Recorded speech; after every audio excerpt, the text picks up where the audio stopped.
big shout out sa lahat ng mga clients namin sa Rangsiman. Salamat sa tiwala at suporta ng patuloy na pagbibigay ng inspirasyon sa amin na maghatid ng mas mahusay na serbisyo. And shout out din sa family ko, sa mga kapatid ko, mami, lalo na sa mami ko, and ang bunso kong anak na si Micaela Ofelia Joyce Jacinto, na isa sa President's Lister ng New Era University. Course niya ay BSBA Legal Management. Matakot, kabahan, sa mga kwentong nakakagimbal sa Kaistorya YouTube channel with daily post at 7 p.m. Magandang gabi po sa inyong lahat. Ako si Kathleen, 51 years old at may mapagmahal na asawa at 2 anak na nasa kolehiyo na rin. Sa ngayon ay nagtatrabaho ako bilang isang accountant sa isang pribadong kumpanya dito sa Makati. Alam mo kaistorya, marami na ako napakinggan mga kwento. Kaya naman naisipan kong ikwento na rin ang karanasang hindi ko makakalimutan kailanman. Sa likod ng maayos kong buhay ngayon, may isang bahagi ng kabataan ko na hinding-hindi ko malilimutan. Isang kwento itong nangyari noong kolehiyo pa lamang ako. Mga panahong akala ko'y wala ng katapusan ng saya, hanggang sa napadpad kami sa isang lugar na hindi ko akalaing magiging simula ng aking mga bangungot. Kaistorya, kung ibabalik ko ang takbo ng panahon, tandang-tanda ko pa noong nasa kolehiyo pa lamang kami. Yung mga panahong ang tanging problema lamang namin ay kung paanong ipapasa ang mga exams at kung saan kakain ng murang tanghalian. May 2 akong kaibigan noon, sina Pia at Geraldine. Kahit saan ka tumingin sa koridor ng university namin, makikita mo kaming 3 na magkakasukbit ang braso. Nagtatawanan o kaya naman ay seryosong nag-aaral sa may library. Bilang isang ordinaryong estudyante sa gitna ng magulong Maynila, ang tanging libangan ko lamang ay ang kwentuhan naming 3. Doon sa mga benches sa ilalim ng puno, ibinubuhos namin ang aming mga pangarap.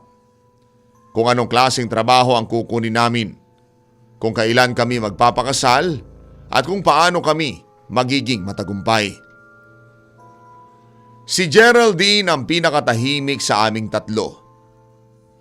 Siya yung tipo na hindi mo mapapakinggang sumisigaw o nakikipag-away. Pero sa aming 3, siya ang pinakamaalaga.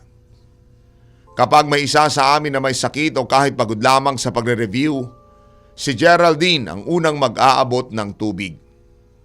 Maghahanda ng gamot o magbibigay ng balikat na magpapasandal.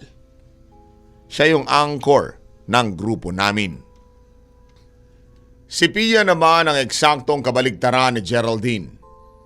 Siya ang lagi nagdadala ng kulay sa bawat araw namin dahil sa kanyang pagiging madaldal. Lagi may baong kwento tungkol sa kanyang mga bagong crush, sa mga latest na chika sa campus, at sa mga nakakatawang nangyari sa bahay nila. Kapag kasama namin si Pia, hindi pwedeng hindi sakasakit ang tiyan mo sa katatawa.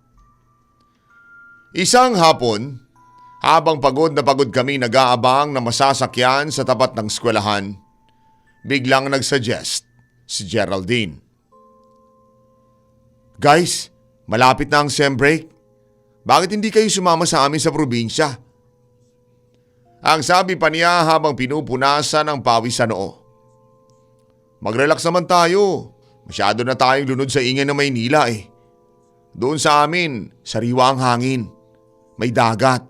At siguradong mabubusog kayo sa mga pagkaing probinsya.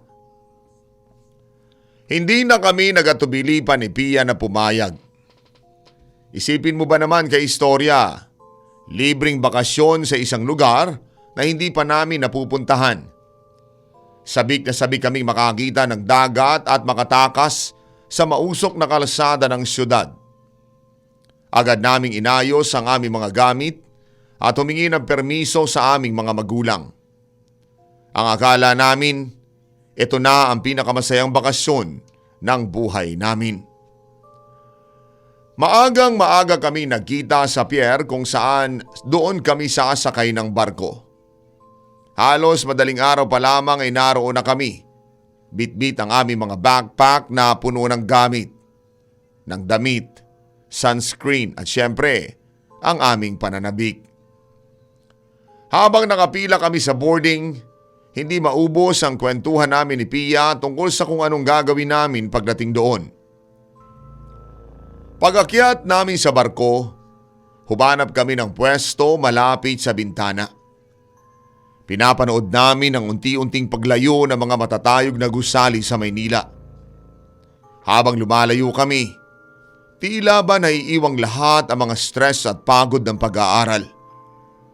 Ang asul na dagat ay nagsimulang bumungad sa aming paningin at ang hangin ay naging maalat pero nakaka-refresh. Kaistorya, nagtawanan kami habang kumakain ng mga sitsiryang baon namin. Nagpipikturan pa gamit ang lumang kamera ni Pia. Pagkatapos ng ilang oras na biyahe, nakarating din kami sa pier ng probinsya ni na Geraldine. Pagbaba pa lang namin ng barko, agad kaming sinalubong na matinding init ng araw. Pero hindi yon ang unang nakakuha ng aking atensyon. Ang kakaibang katahimikan ng paligid ang bumungad sa amin. Sa Maynila, kahit sa pier, maingay. Pero dito, para bang bawat tao ay gumagalaw ng walang tunog. At napansin ko agad kay istorya, maraming tao ang nakatigil sa kanilang ginagawa. Ang mga porter na nagbubuhat ng sako, ang mga nagtitinda ng pagkain, ang mga lalaking nakasandal sa pader, lahat sila'y huminto para lamang tingnan kaming tatlo habang naglalakad kami palayo sa barko. Hindi iyon ang tingin ng pagkamangha sa mga dayo. Ibang-iba ang pakiramdam ko ng oras na iyon. Habang naglalakad kami bitbit ang aming mga bag, ramdam na ramdam ko ang bigat ng kanilang mga titig. Habang naghihintay kami ng tricycle sa labas ng pier, napansin ko ang isang grupo ng mga lalaki sa dulo ng kalsada. 5 o 6 yata sila. Nakasuot ng mga kupas na gamit at damit at parabang may mga sombrero. Hindi nila inaalis ang tingin nila sa amin. Ang kanilang mga mata kay istorya, tila ba nagugutom. Hindi ko maipaliwanag ng maayos pero ang mga titig nila parang tinitingnan ang bawat bahagi ng aming katawan. At ang kanilang mga ngiti, hindi nakakarating sa kanilang mga mata. Nanatiling malamig at matalim ang kanilang tingin kahit pa nakangisi sila sa aming direksyon. Kinalabit ko ang braso ni Geraldine na nasa tabi ko lamang. Geraldine, tignan mo sila. Bakit ba sila nakatitig sa atin ng ganyan? Nakakatakot naman sila. Ang bulong ko pa sa kanya. Dahan-dahan lamang na umiling si Geraldine. Hindi siya tumingin sa direksyon ng mga lalaki. Huwag mo na silang pansinin, Kathleen. Ganyan lamang talaga sila rito sa amin kapag may mga dayong dumarating. Maninibago ka lang, pero wala silang gagawing masama. Ang sabi pa niya na may kasamang pilit ng ngiti. Pero kahit na ganoon ang sinabi niya, napansin kong bahagyang bumilis ang pag-ayos niya ng gamit. Sumakay na kami ng tricycle para tumuloy sa bahay ni na Geraldine. Habang lumalayo ang sasakyan, hindi ko napigilang lumingon sa likuran. Naroon pa rin ang grupong iyon ng mga lalaki. Nakatayo lamang sila sa tapat ng pier. Nakapako ang tingin sa tricycle na sinasakyan namin hanggang sa tuluyan kaming makaliko sa may kanto. Kahit tirik na tirik ang araw at ramdam ko ang pawis sa aking likod, nararamdaman ko ang isang malamig na kilabot na gumagapang sa aking batok. Para bang may isang bagay na mali na hindi ko maipaliliwanag. Pagbaba namin ng tricycle, sinalubong agad kami ng nanay at tatay ni Geraldine. Napaka-hospitable nila kay istorya. Yung tipong hindi pa kami nakakapasok sa loob, nakahanda na ang malamig na juice at kakanin. Ang bahay nila ay gawa sa lumang kahoy at kawayan. Yung tipikal na bahay sa probinsya na malawak at maaliwalas. Pero ang nakakuha ng aking atensyon ay ang paligid ng bahay. Napapaligiran kasi ito ng naglalakihang mga puno. Mga puno ng nara at iba pang hindi ko na alam ang pangalan. Nasa sobrang dami at taas, tila ba nagtatago ng kung anong sikreto. Pakiramdam ko kahit tirik ang araw, palaging may anino sa bawat sulok ng bakuran nila. Ipinakita sa amin ni Geraldine ang aming mga kwarto. Sa ikalawang palapag. Malaki ang bintana nito na yari sa kapis at kapag binuksan mo, bumubungad ang napakalawak na bukirin. Pero sa dulo ng bukid na iyon, makikita mo ang simula ng isang madilim na gubat. Dito tayo matutulog, Kathleen, Pia. Masarap ang hangin dito kapag kagabi. Hindi nyo na kailangan pa ng electric fan dahil nga presko. Ang sabi pa at anyaya ni Geraldine habang inilalapag ang aming mga backpack sa sahig. Habang nag-aayos ako ng mga damit ko sa isang cabinet, napansin ko ang isang malaking banga sa sulok ng sala. Malapit ito sa may hagdan. May nakatakip dito na makapal at itim na tela at sa ibabaw ng tela may nakapatong pang mabigat na bato. Nagtaka ako dahil mukhang luma na ang banga at parang ayaw nilang pakialaman ng sinuman. Geraldine, para saan yung bangang yan? Bakit kailangan balutin pa ng itim na tela? Ang tanong ko. Saglit na napatigil si Geraldine sa pagtitiklop ng damit. Yan ba? Tubig lang yan, Kathleen. Ginagamit yan para sa paglilinis ng paa bago pumasok sa loob ng bahay. Tradisyon kasi dito sa amin na dapat malinis ang paa para hindi magdala ng dumi mula sa labas. Ang mabilis niyang sagot pero napansin kong hindi siya tumitingin sa akin habang nagsasalita siya. Pagdating ng gabi, naghanda ang ina ni Geraldine ng napakasarap na pagkain. Sariwang isdang inihaw, gulay na pinitas lamang daw sa likod bahay at kanin na bago lamang giling. Habang kumakain kami, ang saya-saya ni Pia at Geraldine na nagkukwentuhan tungkol sa mga kaklase namin sa Maynila. Pero ako kay istorya, hindi ko mapigilang mapansin ang ikinikilos ni Geraldine. Habang sumusubo siya ay madalas siyang lumingon sa may bintana. Titingin siya sa dilim sa labas tapos ibabalik ang tingin sa amin na para bang may hinihintay siyang dumating o may pinakikinggan siyang tunog na hindi namin napapakinggan. Kapag nahuhuli ko siyang nakatingin sa labas, agad siyang ngingiti at mag-iiba ng usapan. Matapos ang hapunan, lumabas kami sa balkonahe. Napakatahimik ng probinsya kay istorya. Walang tunog ng mga bus, walang busina ng jeep. Tanging ang malakas na huni lamang ng mga kuliglig ang nangingibabaw sa buong paligid. Ang hangin na nanggagaling sa gubat ay talagang malamig sa balat. Bago kami pumasok para matulog, nakita ko ang ama ni Geraldine na may ginagawa sa mga pinto at bintana. May hawak siya mga tuyong dahon at isang platitong puno ng asin. Isa-isa niyang nilalagyan ang bawat siwang ng pinto at ang bawat gilid ng bintana. Para saan po yan, Tay? Ang tanong ko dahil nagtataka na talaga ako. Para hindi pasukin ng lamig ang bahay, Kathleen. Mahirap na. Baka sipunin kayo mga taga Maynila dahil hindi kayo sanay sa lamig dito. Ang paliwanag niya habang seryoso ang kanyang muka.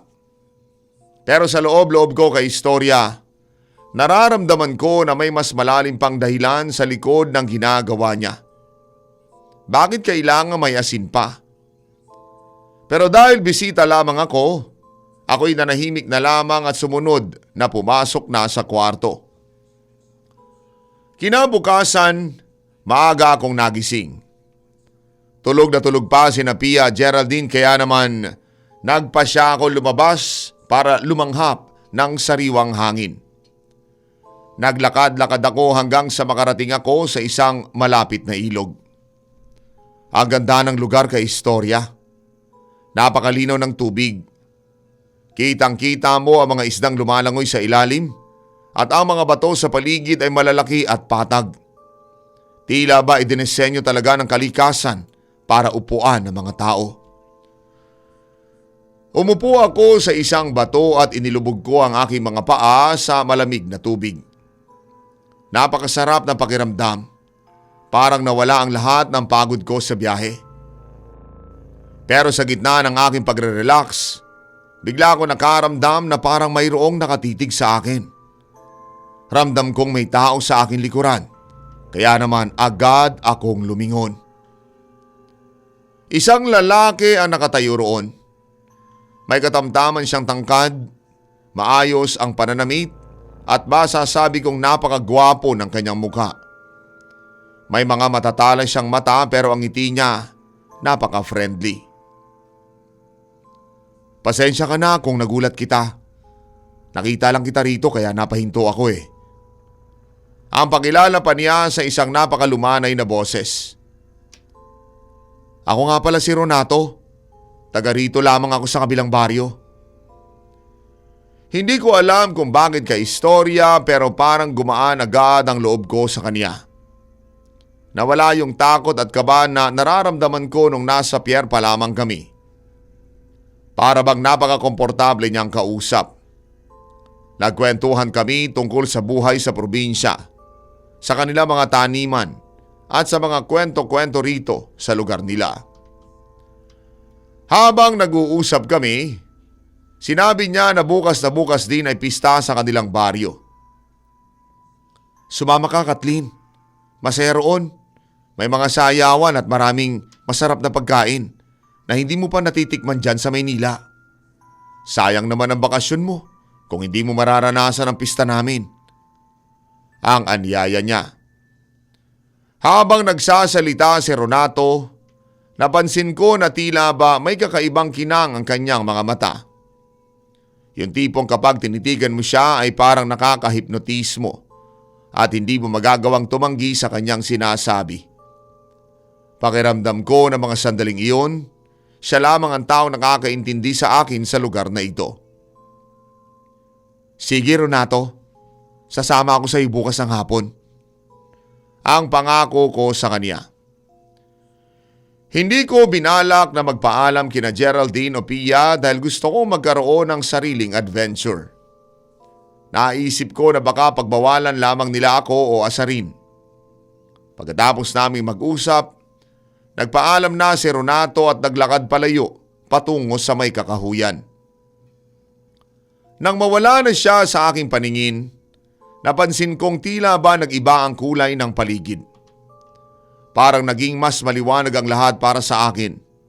Mas masigla at hindi na ako natatakot. Parang ang lahat ng pag-aalinlangan ko ng araw na iyon, bigla na lamang naglaho. Alam mo, nung makabalik ako sa bahay ni na Geraldine galing sa ilog, para bang lumulutang ang pakiramdam ko. Hindi ko maalis sa isip ko ang mukha ni Renato. Para bang bawat salita niya ay nakatatak sa utak ko. Pero dahil alam kong pagbabawalan ako ni na Geraldine, minabuti kong manahimik na lamang. Hindi ko sinabi sa kanila na nakakita ako ng isang gwapong lalaki at nangako akong sasama sa pista sa kanilang baryo. Nagkunwari akong sobrang pagod. Geraldine, Pia, medyo sumakit lamang ang ulo ko sa init kanina habang naglalakad. Hihiga muna ako sa kwarto ha. Ang sabi ko pa sa kanila habang pilit kong iniiwasan ang tingin ni Geraldine. Gusto ko lamang mapag-isa para hindi nila ako mahalata na may balak akong tumakas kinabukasan. Nadatnan ko si Pia sa may sala na masayang nakikipagkwentuhan sa nanay ni Geraldine. Nakaupo sila sa may sahig habang nag-aayos ng mga gulay. Sinabi ng matanda ang tungkol sa mga lumang paniniwala nila sa baryo. Narinig ko pa siyang nagsabing, "Pia, Kathleen, dapat kapag lalabas kayo, lalo na kung malapit na ang gabi, dapat lagi may dalang bawang ha, o kaya luya sa inyong bulsa. Huwag kayong kampante dahil hindi nyo kilala ang lahat ng nilalang sa paligid." Tumawa lamang si Pia dahil para sa kanya, parang kwentong matanda lamang iyon. Pero ako habang nakahiga sa loob ng kwarto, hindi ko mapigilang kabahan kahit excited ako. Isang gabi bago ang pista, napanaginipan ko pa si Renato. Nakatayo raw siya sa gitna ng madilim na gubat at suot ang barong na puti at tinatawag ang pangalan ko. Ang boses niya sa panaginip ko ay tila isang kanta na napakasarap pakinggan at hindi ko kayang tanggihan. Nagising ako may ngiti sa aking mga labi at lalo ako naging porsigido na makita siyang muli. Kinabukasan ng hapon, naging abala ang buong bahay. Sina Geraldine, Pia at ang nanay niya ay nagluluto ng iba't ibang kakanin sa kusina. Ang bango ng suman at kalamay ay humahalimuyak sa buong bahay. Iyon na ang pagkakataon ko. Dahan-dahan ako lumabas sa pinto sa likod, bit-bit ang aking maliit na bag. Suot ko ang paborito kong damit na floral, yung pinili ko talaga para magmukhang maganda sa harap ni Renato.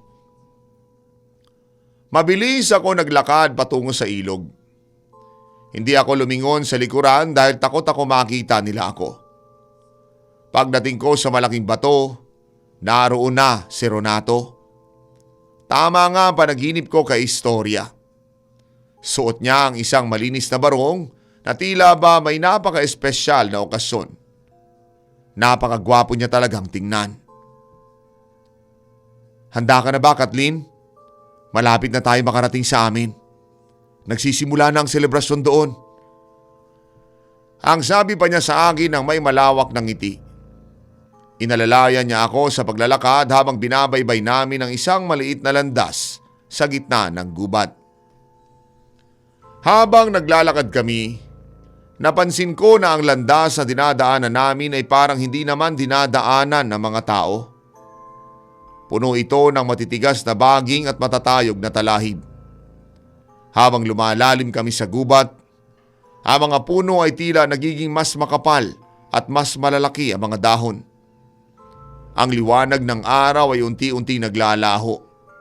Hindi dahil sa gabi na, kung hindi dahil sa sobrang kapal ng mga puno sa itaas namin. Pagkalipas na mahabang paglalakad, nakarating kami sa isang maliit na komunidad. Laking gulat ko dahil ang naglalakihang mga bahay doon gawa sa napakalumang kahoy. Yung kulay itim na sa katandaan. Pero ang pinakakakaiba kay istorya, ang bawat bahay may mga nakasabit na itim na tela sa bawat pinto. Sinubukan ko maghanap ng kahit isang estatwa ng Santo Cruz sa mga bakuran, pero wala akong nakita kahit isa. Maraming tao sa labas, pero imbes na makulay na damit gaya ng mga pista sa Maynila, lahat sila'y nakasuot ng madidilim na damit. Puro itim, abo o dark brown.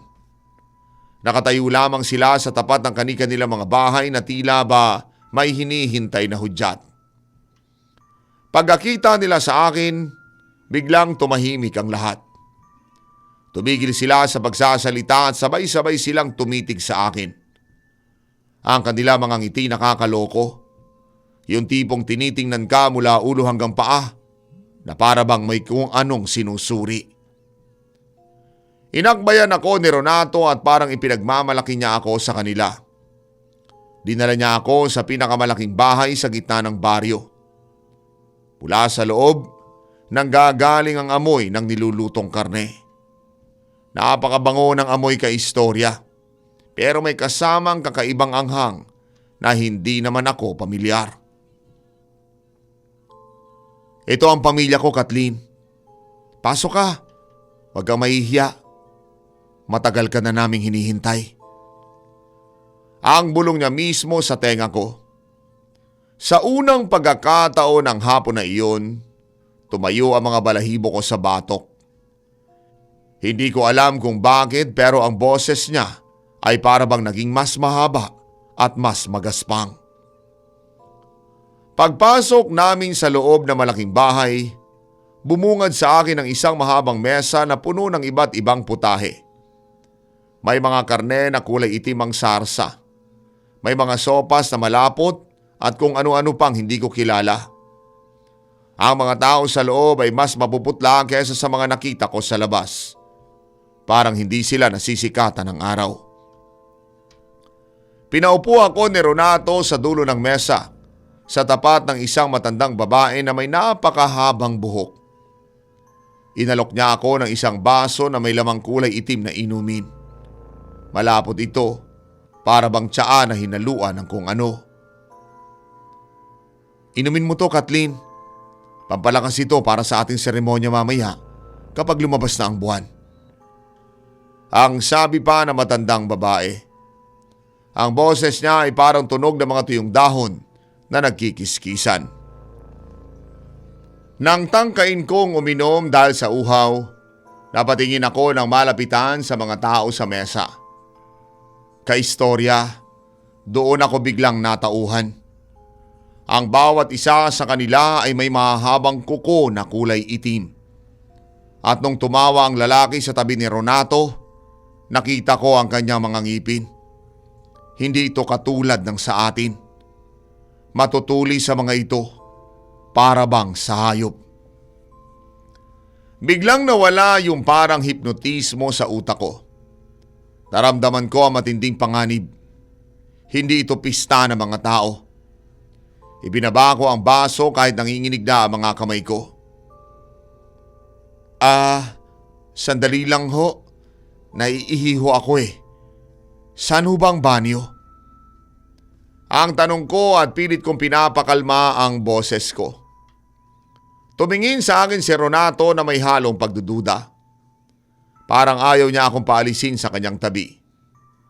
Pero tumango rin siya at itinuro ang dulo ng hallway. Doon sa dulo, Kathleen. Bilisan mo lang. Malapit na kami magsimulang kumain. Habang naglalakad ako sa may hallway, hindi ako pumunta sa banyo. Sinubukan ko maghanap ng ibang pinto. Nadaanan ko ang isang kwarto na bahagyang nakabukas. Sumilip ako sa loob at halos masuka ako sa nakita ko. Puno ang kwarto ng mga balat ng hayop na tuyo na at ang mga bagay na ginagamit sa mga ritual na nakakatakot tingnan. May narinig ako mahinang bulungan mula sa kabilang kwarto. Dalawang lalaki ang nag-uusap. Napakaganda nung dinala ni Renato. Siguradong masarap yun kapag hinati-hati natin mamaya pagpatak ng ating gabi. Doon na ako tuluyang nagpanik. Hindi sila mga tao kaistorya. Isang pamilya sila ng mga aswang at ako ang inihanda nilang pagkain para sa pista nila. Mabilis akong tumakbo patungo sa bintana ng banyo sa dulo. Maliit lamang ito pero pinilit kong isiksik ang sarili ko para makalabas. Nang tumalon ako sa labas, naramdaman ko ang matitigas na ugat ng puno sa ilalim ng aking mga paa. Ang gubat ay mas lalong dumilim. At ang huni ng mga ibon na narinig ko kanina, naging parang mga sigaw ng tao. Mula sa loob ng bahay, narinig ko ang isang napakalakas na sigaw ng tao. Hindi na ito boses ni Renato. Para isang ungol ng hayop na galit ang aking napapakinggan. Kathleen, huwag kang aalis. Hindi mo kayang lumabas sa gubat na ito na mag-isa. Tumakbo ako ng tumakbo kay istorya. Wala akong pakialam kung saan ako pupunta, basta't malayo sa baryong iyon. Bawat hakbang ko ay parang may humahabol sa akin sa dilim. Naririnig ko ang kaluskos ng mga dahon sa aking likuran. Ang mga sanga ng puno ay tila ba humahawak sa aking damit at buhok. Pilit akong pinipigilan. Wala akong ibang naririnig kung hindi ang malakas na tibok ng puso ko at ang sarili kong mabilis na paghinga habang pilit kong hinahanap ang daan pabalik sa mundo ng mga tao. Tumakbo ako ng tumakbo sa gitna ng kadiliman ng gubat. Naririnig ko ang mabilis na pagkaluskos ng mga dahon sa aking likuran na tila ba may mga nilalang na gumagapang sa mga puno. Pabilis ng pabilis ang tunog.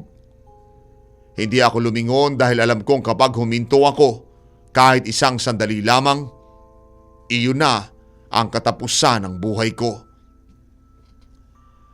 Sa gitna ng aking pagmamadali, nadapa ako sa isang malaking ugat ng puno. Sa pag-angat ng aking muka, doon ko nakita ang isang malaking aso na may pulang mga mata na nakatitig sa akin mula sa talahiban. Hindi ito tumatahol kay istorya. Tila ba hinihintay lamang niya ang tamang pagkakataon para lumapit at umatake. Nanginginig ang buong katawan ko pero kumuha ako ng isang matalim na bato sa lupa at buong lakas na ibinato ito sa kanyang direksyon bago muling tumayo at tumakbo ng mas mabilis pa sa kaya ko.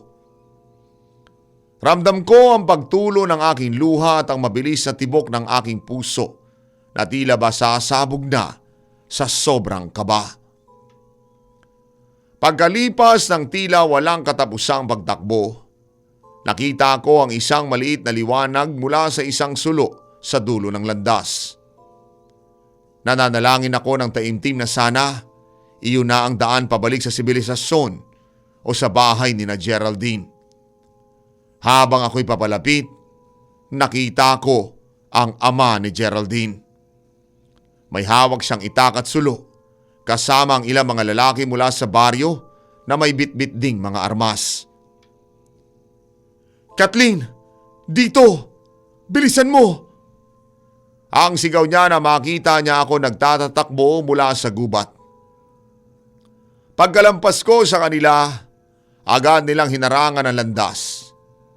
Nagsimula sila magbuhos ng langis at maghagi sa mga asin sa direksyon ng gubat. Doon ay narinig ko ang isang malakas na ungol ng pagkadismaya mula sa loob ng kadiliman. Isang boses na tila ba kay Renato pero parang sa hayop na rin. Halos himatayin ako sa pagod at takot nang makarating kami sa loob ng bahay. Agad akong niyakap ni Pia at Geraldine na kanina pa pala nag-aalala at naghahanap sa akin. Binigyan ako ni nanay ng mainit na inumin at binalot ako ng makapal na kumot dahil nanginginig pa rin ang buong katawan ko sa trauma. Sabi ko na nga ba, hindi ka dapat lumabas na mag-isa, Kathleen. Ang bulong pa na Geraldine habang hinahaplos ang aking likod. Ikinuwento ko sa kanila ang lahat tungkol kay Renato, sa baryo sa gubat at sa tangkang pagbiktima sa akin ng kanyang pamilya. Nakita ko ang pagdidilim ng mukha ng tatay ni Geraldine habang nakikinig sa aking karanasan. Sinabi ng ama ni Geraldine na ang pamilya ni Renato ay matagal na nilang iniiwasan. Alam nilang hindi sila ordinaryo mga tao. Sila raw ang pamilya ng aswang na nakatira sa gitna ng gubat at bihira lamang lumabas para manghuli ng mga dayo na madaling maakit. Ayon sa kanya, ang baryong iyon ay hindi makikita sa mapa at ang mga taong nakatira roon ay mga aswang na gumagamit ng anyo na nagagandahan at nagagwapuhan para makapangakit. Mapalad ka, Kathleen, dahil nakatakas ka bago sumapit ang hating gabi. Ang wika pa ng matanda. Binalaan niya kami na kailangan namin maging maingat dahil ang mga aswang hindi tumitigil hanggat hindi nila nakukuha ang kanilang nakatakdang biktima. Nang gabing iyon, walang sino man sa amin na nakatulog na mahimbing. Kinabukasan ay maaga-maaga kami naghanda para maihatid sa pier. Ayaw na nilang patagalin pa ang pananatili namin dahil baka mas maging mapanganib ang sitwasyon. Habang nag-eempake kami, nakaramdam ako ng matinding panghihinayang dahil nasira ang aming bakasyon nang dahil sa katigasan ng aking ulo. Humingi ako ng tawad kina Geraldine at Pia dahil nailagay ko ang lahat sa panganib. Ang mahalaga, ligtas tayo, Kathleen. At natuto tayo na huwag basta-basta magtiwala sa mga estranghero. Ang sabi pa ni Pia habang tinutulungan ako. Paglabas namin ng bahay, tiningnan kong muli ang madilim na gubat at naramdaman ko ang isang huling tingin mula roon. Sumakay kami ng tricycle na pinalilibutan ng mga lalaking may bitbit na itak bilang proteksyon. Nadaanan namin ang ilog kung saan ko unang nakilala si Renato at nakita ko ang isang itim na tela na nakasabit sa isang sanga ng puno. Isang babala na maaaring maghintay sila para sa susunod na pagkakataon. Nang makasakay na kami sa barko, doon ko lamang naramdaman ang tunay na ginhawa. Pagdating sa Maynila, sinalubong kami ng ingay ng mga sasakyan at ang maliwanag na ilaw ng syudad na tila ba isang paraiso para sa amin. Naghiwalay kami ni Pia at Geraldine na may pangakong hindi na namin muling pag-uusapan pa ang nangyari. Pag-uwi ko, agad kong niyakap ang aking mga magulang na nagtataka sa itsura ko. Pero sinabi ko na lang na napagod lamang ako sa aking biyahe. Kay istorya, ibinabahagi ko ang kwentong ito para maging babala sa mga kabataan. Huwag hayaang mabulang na matatamis na salita at magagandang mukha. Dahil ang dilim, lagi naghahanap ng masisilungan. Salamat po sa inyong oras ng pakikinig at pagsubaybay. Gumagalang, Kathleen. Napakabigat ng iyong kwento, Kathleen. Isang karanasan na talagang hindi mabubura sa isipan kahit lumipas pa ang maraming dekada. Mga kaistorya, ang kwento ni Kathleen ay isang paalala na sa bawat paglalakbay natin, kailangan nating pairalin ang ating pag-iingat. Ang pagtitiwala ay binibigay hindi basta-basta hinihingi. Minsan, sa kagustuhan nating magkaroon ng adventure o makakilala ng bagong tao, nakakalimutan nating may mga panganib na nagtatago sa likod ng mga magagandang mga ngiti. Kay Kathleen, ang mga peklat ng iyong karanasan ay nagsisilbing proteksyon mo ngayon. Ang iyong pagiging maingat ay hindi paranoia, kung hindi isang leksyon na natutunan sa iyong mahirap na paraan. Mahalaga na tayo ay marunong makinig sa mga taong talagang nagmamalasakit sa atin, kagaya na lamang ng ginawa ng pamilya ni Geraldine.